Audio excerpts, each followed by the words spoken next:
Hi everyone, Joel here again, and today what we're looking at is Adobe Photoshop Fix, one of those brilliant mobile apps that Adobe's put out that is absolutely free, doesn't cost you anything, and does some pretty amazing, powerful stuff. Today we're not going to be too serious, we're just going to mess around with it. So what I'm going to do is I'm going to completely liquefy a face or mess around with a face. I want to show you the new face technology that's built into the app, and we might also do a bit of coloring as well. So let's have a look at Adobe Photoshop Fix.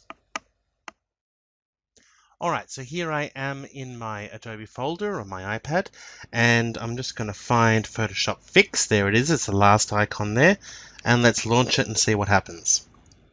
When you first launch Photoshop Fix, you'll see a couple of sample projects that come with little videos to show you some of the capabilities of the app. I'm just going to press the plus button to start a new project, and I'm going to go into my Creative Cloud account where I've got a picture waiting for me. So I've taken this selfie headshot. It's not a very good photo, but it will definitely suit for my purposes. You want a nice close-up picture, sort of like this, maybe a bit closer if you want to. That's doesn't have any obstruction, so it's probably better if there's no glasses, like I'm not wearing my glasses here, and it should be fairly easy for the app to figure out what's the eyes, what's the nose, what's the mouth, etc. So let's bring that picture into the app. That'll just take a second to download, and I'll press open file. All right, here we go. So here's my photo. It's a very low res one because the lighting in here is not the best. That's okay for our purposes. Okay, so the feature I want to show today is liquefy. So that's the third one there. So let's go into liquefy. And already I can see some circles here up here. Now, there are some other options, warp, swell, twirl. That's not what I want to use today. I'm already on face. The app has already figured out, yep, this is a face, and it knows what to do. So let's start off by looking at the eyes. So I'm going to tap on the eyes over here, and you can see some options here on the right. I'm going to tap on distance and maybe play around with narrow distance, wide distance, something that looks a bit crazy. That looks good. I can tap on size and maybe really enlarge the eyes somewhat. Go to tilt, maybe something like that looks funny. Change the height of it, nice and big. Change the width of it. Okay, now we're getting somewhere. Now I look completely ridiculous. All right, so I've messed around with the eyes. Let's have a look at the nose. Let me tap on the nose. I can change how wide or how big, maybe skinny for the nose, and the height, long or short. I don't like the long, but it's funny, so let's leave it at that. All right, let's look at the mouth. So let's tap on the mouth, and we've got lots of options here. I can tap on upper lip and change how the upper lip looks. So really that's looking at my sort of mustache area there. So let's bring it up. Lower lip, bring that down. Looks like I've got something stuck in my mouth. Maybe all the way up, just for something different. And I can even straighten the smile or make it really exaggerated like that. That's funny.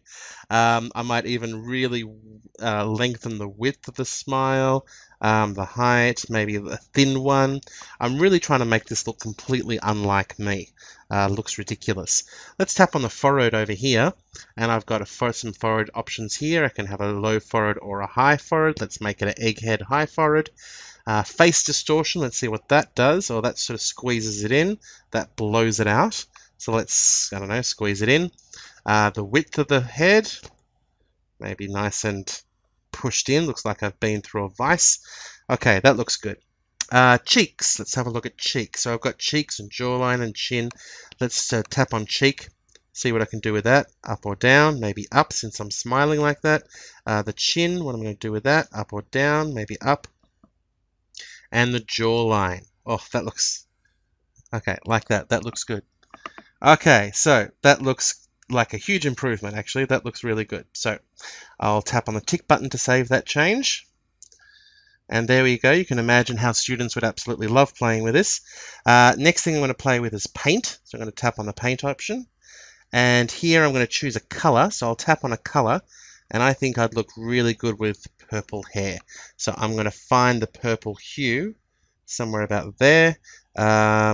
that looks good. I can make it a bit lighter if I want to by going closer into the color wheel. You can also, by the way, I can tap on themes and have a look at some sort of pre-made colors like this. Not really seeing any purple in this lot of color palettes though, so you know what, let's go back to the picker. I'm happy with that. So that's the color I want to use. Now I'm going to start painting over the hair like this, and I'm going to do this very roughly. Just using my finger to paint over. I look fantastic. I'm going to use my pinching fingers to zoom in. I'm going to go to the restore button, which is basically an eraser, and I'm just going to tidy up the area here. Let's move. So to pan, you use 2 fingers to move on the image. Maybe go back to paint and get a little bit here, a little bit here as well that I've missed. Okay, that looks good. Maybe a little bit here that I've missed, and a little bit here that I've missed. Okay, that looks good. Now maybe a different color for the beard. Change the color. Let's try a yellow. Like a nice yellow would be good. Something like that. Okay, let's have a go at painting the beard. There we go. I'm going to do a lot of cleaning up on this, don't you worry. But we'll just color in that. A bit on the chin there. Alright, let's go to restore and zoom it in. And let's just take that away because I don't want it on my skin, just in the hair. Of course, I could paint my skin and everything like that. But when I'm doing this for the students, I think it's good to give them some sort of limitation. So I try to tell them just concentrate on doing the hair, not, graffitiing your face. So there we go. All right, that looks pretty good. So there we go. A picture that looks completely different to how it was before. I can press tick to save those changes. And then, of course, up here on the top, I could save it to the camera roll. I could press send to Photoshop CC. That would send it straight to my desktop that's signed in on the same account. It would pop up. That's fantastic. I could save it to Lightroom, my library, and publish it on social media if I want to. Trust me, I don't want to. So there you go, that's Adobe Photoshop Mix. There is so much more to this app that I haven't even mentioned, but this is a really good way of introducing to the students just what this app is capable of. And obviously it's a very silly, very engaging activity for the kids to do. Obviously this face recognition here has a serious purpose. It's used for photographers when they photograph models, just to just adjust things a little bit here and there as they feel like they need to. But for our purposes, it's just something fun to have the kids mess around with their faces and add a little color to their lives. So that's Adobe Photoshop Mix. Thanks for listening.